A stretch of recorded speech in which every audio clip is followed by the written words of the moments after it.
velkomin á þennan 16. fund Játgerðar á Teams. Fundurinn verður að vanda sendur út að loknu á vikufréttum.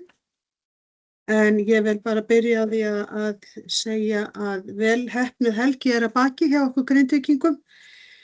Grindvíkingar komu heim aftur, skemmtu sér saman og gríðarleg stemming, gott veður, allt heppnaðist eins og best var á kosið og þannig að bara frábær helgi að baki.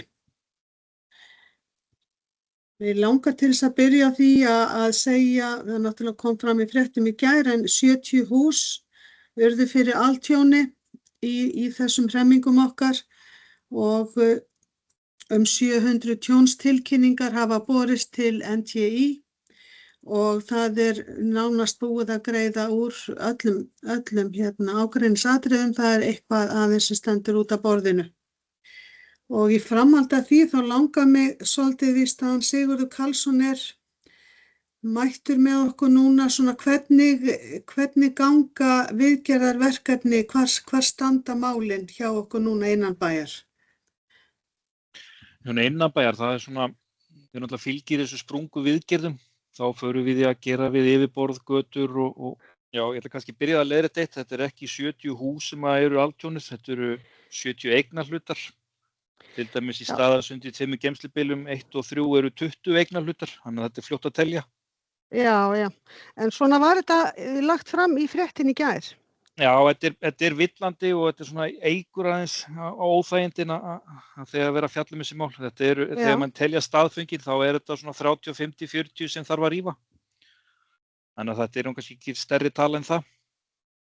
En ef við förum yfir viðgerðirnar, þá erum við náttúrulega í samhliða að vinna í sprunguverkefninu sem við svo sem erum með okkar snærum ásamt vegagerðinni og Grindavíkur nefnd að þar farið í það að laga veitur, bæði hitaveitu, vatnsveitu, fráveitu og við erum blessunarlega komin langt í gatnakerfinu. Núna þetta svona í jaðar bæjarins eins og í Hlíðarhverfi og annars staðar sem að þarf að fara í götur, en það kannski veitur á fleirum stöðum.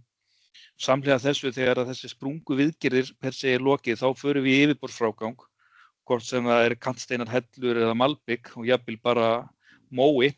Þannig að það bara gert við þetta samhliða, þetta ekki skilið eftir sem auðn. Þannig að það fer á stað strax í vor og núna búið að bjóða út fyrsta áfangan eða fyrsta verkefnið í þessum aðgerðaráætlun 2 sem í kringum hópskóla. Og mér skilst að næsti framkvæmdastaður sé komin í útboð sem í kringum íþróttahúsið. Svona koll að kolli ætlum við að koma á stað í vetur, þannig að það verði allt á fullu í vor, þannig að við höfum þá vorið og sumarið, þannig að þó að sumarið sé góður tími til framkvæmda, þá hann ekkert sérstaklega góður til framkvæmda. Það sem að mikið af verktökum annað eru bara í mannahallir á þessum tíma, þess vegna viljum við nota veturinn, vorið og haustinn. Eiga sumarið svolítið inni þegar það hentar þannig á.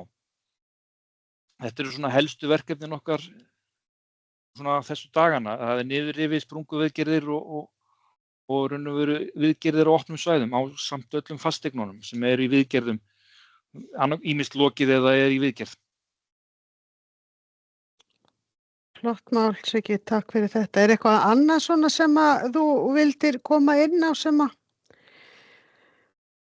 að þér svona dettur í hug? Ekki sem ég man í fljótu bragði, nei. En það getur þó komið inn á þetta bara. Líka ef það eitthvað spurningar, bara endilega spyrjið þið. Já, flott að heyra. Takk fyrir þessa yfirferð, Siggi. Einhver sem að vill spyrja Sigurð Karlsson að einhverju hér? Kannski bara, Pétur kannski bara fá svona sem kannski að verða svona stóra máli hjá okkur alltaf þessi öryggismál og öryggistilfinning fólks og aðgengi að upplýsingum hvað búið að skanna og hvernig staðan götu fyrir götu. Ég veit að ég langar svo að fá bæði Sigurð og eins hann Einar. Ég sé að hann var á henni ekki slökkviliðsstjóri og Einar hérna? að tengja saman skoðunum á almannavörnum Grindavíkur og þessari mynd af Grindavík svona eins og hún lítur út kannski að miðju sumri út frá upplýsingum sem þurfa að ganga til almennings sem þá velta fyrir sig hvort þau komið til bæjar þessu ekki. Til líka beggja. Já, þetta kannski svona margvofin. Það sem ég horfi á það, við erum að gera við sprungur og hættur. Fyrst og fremst eru þau svæði sem eru afgirt hættuleg, önnur svæði ekki hættuleg. Allavega ekki inn í þéttbýlinu, það getur verið þessi hættur utan þéttbýlis, bara eins og gengur að gerast í íslenskri náttúru. Þannig að það svona stuttasvarið, ef það ekki afgirt, þá það ekki hættulegt. Og þessu fylgir náttúrulega þessi afgirtu svæði eru sprungur og flestum tilfellum þessi altjónuðu hús á sprungusvæði, þess vegna eru það afgirt.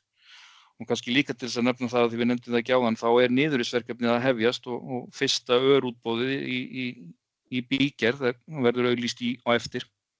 Það sem að verður rifið niður 3 hús og vonandi koll að kolli hægt að halda þessu sama tempói í sprungverkefninu. Það verður hægt að keyra nokkur samhliða verkefni í einu, þannig að það stoppi ekki. Og það náttúrulega bara hluti af ferlinu, þetta hluti af uppbygginguna að rífa niður ónýtu húsin og komast raun og veru í sprunguviðgerðir til þess að aflétta lokunum á þessum svæðum, svo sagt að gera eitthvað annað, jafnvel skemmtilegra, græða þessi sár sem eftir eru. Þannig að ég hugsa að þetta ár verður mjög bjart því leyti. Það frábært að heyra það frábært að heyra að svæði utan girðinga séu ekki talin hættuleg. Og það Einar, hvernig nú þurfum við að teikna þetta upp fyrir venjulegt fólk til að skilja og sjá. Já, ég algjörlega sammála því og þetta svolítið bara svona pappirsvinna og formlegheit hvernig við orðum hlutina og mótagsaðgerðir og hér hefur verið gerið út áhættumat bæjarins síðastliðna mánuði en við fáum mjög lítið beinar upplýsingar hvaða mótagsaðgerðir eiga að koma á móti því sem settur út á. Það oft hefur verið að karpa svolítið að það ekki nóg að setja út á hlutina, þú voru þá komið hvað við þurfum að gera til þess að laga hlutina, hann verður ekki appelsínugulur eða rauður. Við höfum verið að taka mjög fast að því til dæmis við það sem var sett út nýjastu uppfærslu á áhættumatinum stöðu fólks í viðkvæmri stöðu og barna. Við höfum tekið það mjög föstum tökum og komið mjög skýra verkferla mótagsaðgerðir því hvernig við monitorum þessa hópa og náum algjörlega utan staðsetningu og allt í kringu það. Og næst að setja bara bæta upplýsingagjöf sem við gefum frá okkur, bara Grindavíkur bæjar í heild sinni, stöðuna innanbæjar. Það vita allir en að hér girt utan öll svæði sem eru metin hættuleg. Ekkert eins og Sigur segir, ekkert fyrir utan girðingur metin hættulegt. Við þurfum bara einhvern að ná utan þetta betur með þeir sem að gera þessar áætlanir og annað að koma þessu fram. Við erum að vinna í þessa dagana að ná að upplýsa betur stöðuna bara hver hún í raunverulega. Þannig að ég bindi við það að við séum á góðri leið með þetta. Takk fyrir þetta Einar. Já, mér finnst, ég sammála Pétri, það þarf að koma þessum upplýsingum alltaf jafn óðum á framfæri þannig að fólk þetta sé alltaf einhvern veginn umræðu að við séum að gera þetta og þetta sé ekki hættulegt af því að hitt einhvern veginn situr svolítið í fólki að það sé alveg stórhættulegt að vera hér og dvelja og keyra og labba og hvað það nú. Allt saman, þannig að þetta mjög mikilvægt að upplýsingar liggi jafnharðan fyrir. Svo megum við ekki gleyma því að bærinn er opinn án takmarkana. Hér frjáls för fólks og megum ekki gleyma því þegar við erum að fjalla bæinn að hér má fólk koma á eigin vegum og öllum frjálst að koma og fara. Þannig að það er takmark hvað við getum verið með mikinn áróður fyrir hlutunum. Við tryggjum það bara að bærinn öruggur. Var og mun vera öruggur og munum tryggja það. Ef hann ekki öruggur, þá munum við sjálfsögðu vera með mótagsaðgerðir og flagga því. En við þurfum bara að koma betur til skila. Takk Einar. Gísli Níls, þú varst með hönd á lofti. Vildir þú eitthvað leggja þarna? Já. Já, ég bara fagna þessu að Einar að þið hafi að skoða þetta með áhættumati og grípi til þessu mótvægisaðgerða. Þetta akkúrat sem við þurfum að fókusera á.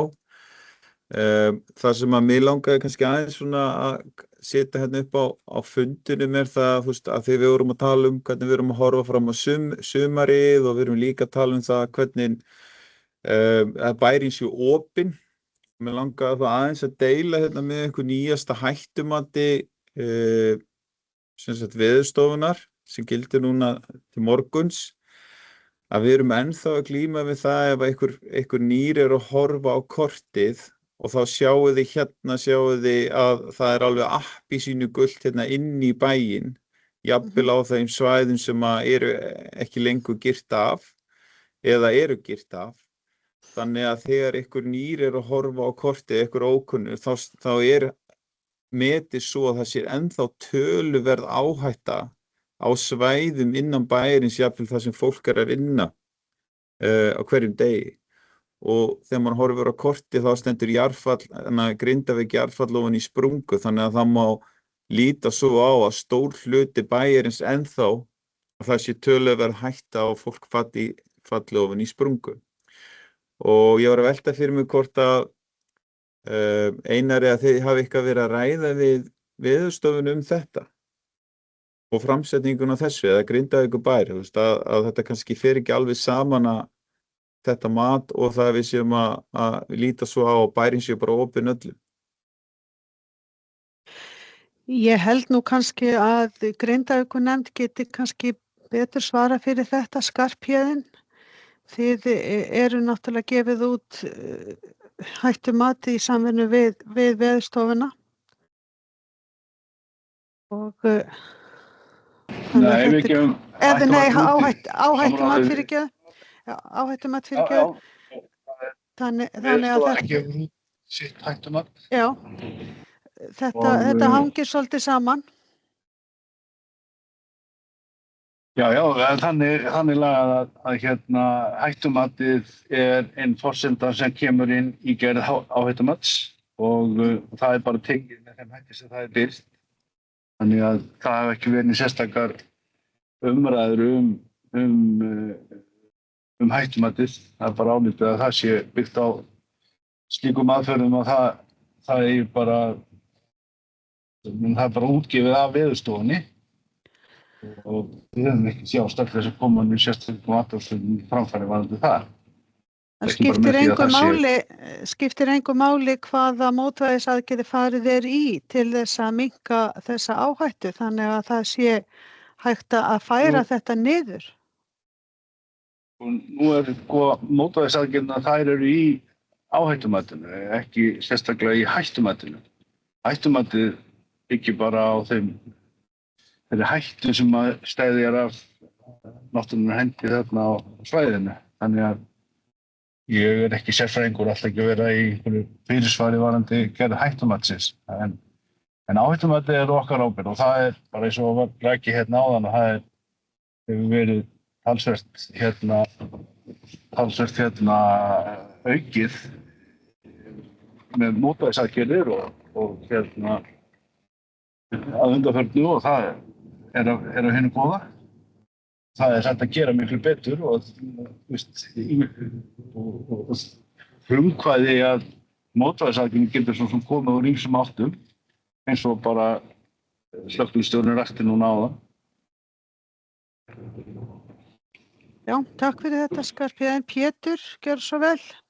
Já, bara að benda á það hróplegt ósamræmi á milli þess sem á þessu hættumati sem áhættumati byggt á og þess sem að lögreglustjórinn lýsa hér og Sigurður að utan girðinga sé ekkert hættulegra að vera en annars staðar. Ég orðaði kannski vill hvergi öruggu en það er misræmi í þessu að benda á þetta í mjög langan tíma að þetta sem að Gísli er að koma með fram, þetta er fyrir alla óvana sem að koma betur hver er ofan á hverjum. Áhættumati sem að örugg gerir er byggt á þessu hættumati en hver Veðurstofan er grunnurinn á vísinda upplýsingunum sem við notum og þetta er hættumati frá þeim. Áhættumati er óskýrt og líka að benda á það, en ég veit að það er vinna í gangi að laga þetta, en það er bara mikið ósamræmi á milli vísindagrunnsins sem heitir hættumat og þessum að þeir sem best þekkja hérna að segja. Og síðan náttúrulega formaður Grindavíkurnefndarinnar ítrekað að segja að þetta sé ekki staði fyrir börn án eftirlits þó að menn segja sig ekki hættulega að vera út af girðinga, sem önnur saga. Já, Grindavík bara opin öllum, það bara staðan. Takk fyrir þetta, Pétur. Sólveig, gjör svo vel, þú hefur beðið orðið. Já, takk. Já, þetta náttúrulega alveg rétt sem að Skarphéðinn að segja að Veðurstofan gefur út sitt hættumat og síðan byggt á því áhættumat. En mér bara langar til að hvetja Veðurstofan náttúrulega gefur út upplýsingarnar eins og hún þekkir best með sínum vísindalegum hætti. En kannski þekkir ekki allar spurningarnar sem að liggja fyrir varðandi hver áhættan.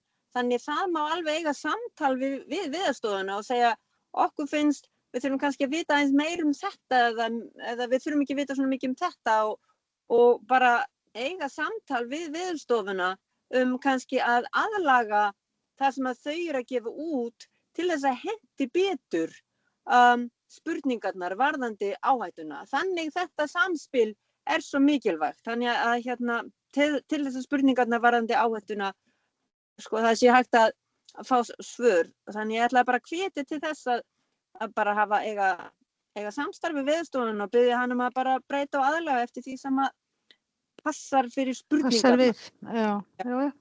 Ok, takk. Takk, Sólveig. Það hefur nú aldrei verið gert, og Pétur og fleiri hafa átt fundi með Veðurstofunni til þess að benda á þetta, en Veðurstofan einhvern veginn vegna hefur ekki verið að breyta þessu korti sínu. Hafið þið í Grindavíkurnefndinni þrýst á að þetta sé samræmt að einhverju leyti þannig að þetta endurspegli meira hvernig ástandið Við höfum ekki þrýst á að þetta sé eða framsetning á hættumatskortum sé með einhverjum öðrum hætti heldur en að það gert. Við teljum að það sé bara hlutverk Veðurstofuna að birta það með þeim hætti sem að segir til með glöggstum hætti hvernig þeir meta hættuna. Já. En það nú þið eru í framlínunni fyrir að vinna að endurreisn okkar Grindvíkinga, þannig að það kannski finnst manni þið eru með tengingarnar við allt og alla, hvort að það væri raunverulega ykkar að aðeins að fara að hrófla við þessu. Við skulum skoða það. Já, frábært, takk fyrir það. Og ég vil minna núna á fundi í Gjánni sem hefst núna klukkan 16. Þar Grindavíkurnefndin að boða til sín lítil og meðalstór fyrirtæki til samtals næstu skref í endurreisn. Þannig að ég bara minni þá aðila sem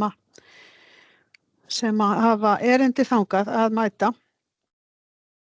Og svo það auglýsing sem ég rakst á heimasíðu Grindavíkur. Það verið að auglýsa forskráningu í leik- og grunnskóla haustið 26 og það þarf að vera búið að skrá börn eða nemendur fyrir 15. febrúar. Og við hjá Játgerði hvetjum alla foreldra til þess að bregðast við. Þeir sem að hyggjast snúa heim, að hugsa heim að endilega að nýta sér þetta og skrá nemendur börnin síni í leik- og grunnskóla í Grindavík næsta haust. Og svo vil ég minna á eða segja það hér að vélsmiðjan okkar í Grindavík, hún selur harðfisk frá Óla Sigurpáls. Það ekki rétt, Ómar? Þið eru ennþá með fiskinn frá Óla. Jú, við erum hættur það. Já, og alltaf til. Já. Frábært. Þannig að bara, það má engin fara, koma hingað á þess að kíkja við hjá ykkur og grípa eitt pakka eða 2.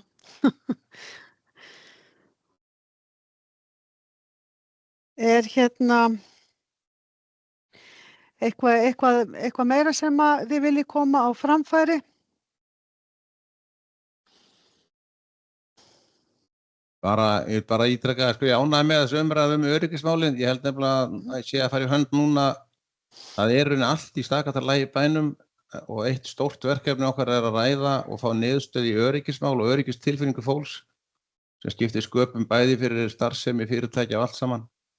Og við þurfum að fara að taka bara fókus á það verkefni sér og allir sem hafa eitthvað fram að færa þar og það er ósamræmi í upplýsingagjöf sem þarf að fræðimenn vita hvernig þetta virkar og allt það, en fyrir fólk sem er að hugsa sér til hreyfings, þetta er stóra máli sem allir munu skoða og aðgengi að réttum upplýsingum og skiljanlegum upplýsingum er langstærsta máli okkar núna því að fyrir þetta náttúrulega húsnæðismálin sem kemur, þá er allt annað í syngjandi blóma í bænum.